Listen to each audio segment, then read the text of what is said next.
Akabeneza mo actor friend si confuse watia nananom ewo ensiedo ebusia de ekoba ye ma ne to nananom wo ensiedo said the ensem ni city Akabeneza mo release pressure trese omayo mafam de bia nenso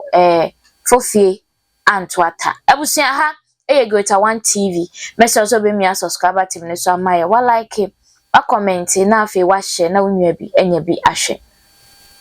See confuse wa your friend is say bright owusu edi adro na ade nim ne de eno ni see confuse na ode wo movie acting nim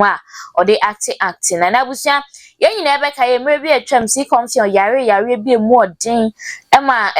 ka da ne de na nka ote anananom na nso yankopon adawro ma kura na basem esoso ni mu ama see confuse ho sa beto no esa ama ne back to acting na yare ni mu no way back there no ena nkofo di ni ntitentite boso na basa ka se na den de na see confuse kwa Akabeneza mfi no ni ade na yankopon ya adoma ne ho to no ba bonten no obe kire se Akabeneza de so yin boni aya na yeso no ankasa de sebi oye bayifo be san se bayifo ba na sebi nani enso ade enso no de nani so ade ye panti Akabeneza de waye bia ma no oka no agya ne sei nie oka se woka ade be chiasa kire kwan a ne yare ni simi ye ewresia na yensem bebre na after say o recover aye no o grantee interview bi o me nkohwe sa interview na emra okay na ntina hunhumi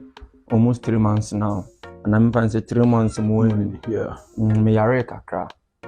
me yare pa ankasa na enya sem kitwa ohwe me ahun se me so ate ankasa yeah say me lose weight yeah me yare pa na cough bi na disturb me nti abusia this interview na me ehun say yes see confuse wa fire mu yen nyina be ka ya o set so nyina na otimi o kai so obobo sa ewa na ye bisa se currently no sa ewa no na ede na to anananom wonse di ana abusia ye da sorry ya Akabeneza mo release press bi ti ye be ka ya 2 days ago na sa team ya Akabeneza production release sa press na manager general manager ne Sasha se eni okode ono ni general manager na Sasha se release press bi kire see confuse yare woje ayare hwe wo Komfanochi teaching hospital na ened de yeda sorry o must release another press for krati o ben kansuo da na say na emunsem no esimi eti o say Akabeneza production press statement for immediate release 20th December 2024. Update on our brother C Confuse. Or say, it is with a great sadness that we announce the demise of our brother Bright Owusu, popularly known as C Confuse. Ebutiana timu say, team no, production no,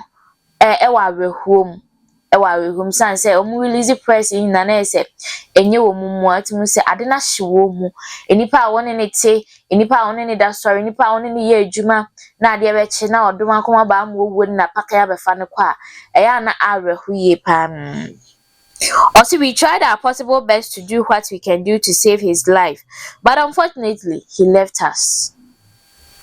Ebusia yesisika wo hoi entimi ntonkwa senka sikatimi tonkwa anka nipa bebre eda so tiase nipa bebre kan ye ho na nso na mse sikantimi tonkwa na owuo krade enkwantumi nyinti see confuse atwa nananom ye to press ne so say thank you all for the love, support and prayers and words of encouragement shown during the hard time of our brother. Rest in peace, Bright Owusu. Daniel Kwesie J Okodie,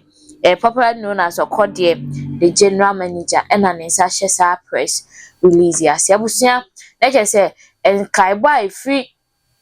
Akabeneza production ho general manager no ne Okodie no. Say, see confuse at one ananum once yedo. Some radio wakoka oba de ho no oja yarehwe e wo Komfanochi teaching hospital eno na nam so a chese wagem Bright Owusu a e friend see confuse wagem wo Komfanochi abusia ensam de ebubuja enim se see confuse obi ananu wo fe be kai a ebra no ne Akabeneza science and maths quiz na no mo represent Prempeh College PC for no na enye easy nenye easy ade na efe ne ho so asiri ye pa otabo sakora eno ne de beka ni ye pa ewiase ne de sa na tie eye dania ye nkyerebo eye dania ye bekọ enso ya na awe ho se abrantie abaye a wasiso na onka bi nhyiemu na kyese wakọ just like that sir yama team ni nyina hyeden yama team ni nyina ya akọ production team ni nyina Cabeneza production yama obi bia ya akọ eya se nipa ne ewo ho na mo ne koba na modi nakra na afei de wonka bi nhyiemu na odomanko ede na pakan ababa be fa ne ko yama abusuafo ni nyina so yakọ ene ahwere bai yama ne hyeden enye yize sa sasa amre ni sunsun ate sanse si confion ebia na de we ositi ebia no na ne maame ana ne papa na abusuafo pe no nenso nei ba mo wuo ai ede na pakan ababa ma ne so ede na ekọ ye ne hwie nye ye sanse de ode na ade no ode benkum na egie de ade ne ye ne de na ya na ode benkum na egie sanse edi wo no ye dania nso obia bekọ o di buru kyerebo sa de nkra wo bekọ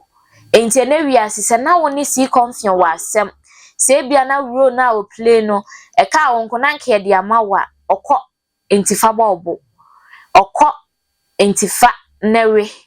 enti se na wo ne ti ado anwoma so a se wa so le afiri so enti nko atena ado anwoma so I hope se de wo de obekọ so ebusia ewiase agide o tan wo yonko akosi sei yemfa yonko position ni ma ne nkosi sei eye dania owo de yani mu twen ye na wa wuye bia na ye wuye o nenso so no se na mobi nsa so na ma ne film a ma menyini se na mobi nsa so menim se wiase e wansa no bi be film no na twedi ampokwa abi nim hu bi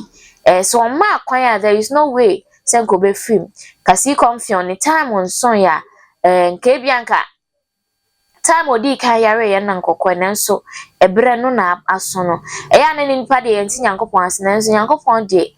oye bibia ni bremu na ono nanim ono na de ma ono nso na agie saa na de bia be kan de acheche abusuafo ne re eya na eya ade na men wo dia wo fa ne fala nenso saa ade ne ben wo na se wunia bi wo ba bi wo maami bi wo papa bi obusuani bi a wo do no wadamfo bi oda wakoma so efiri mu a ya na bete ya na se ya na nya yize yenhwa abaya ya ka bo no abaya Ken University level 300 students ka bo no chese bubu ni dompem ne maame ya ni so ana wo tie eno ada na ekope no krabre ya na nya yize o ya na cancer shedding nya yize so be shedding enye yize so be shedding abusia na se nkai bo free Cabeneza production team abeto ye na so no any information bia interview bi on background say achwetwem ekwan a yare ne sifa ba na se fo ni nyina ye de ba be so mo Greater 1 TV so na na jo na de sans and pay bro make sure so be subscribe ya my wa like wa comment na fe wa share na onye bi ahwe makram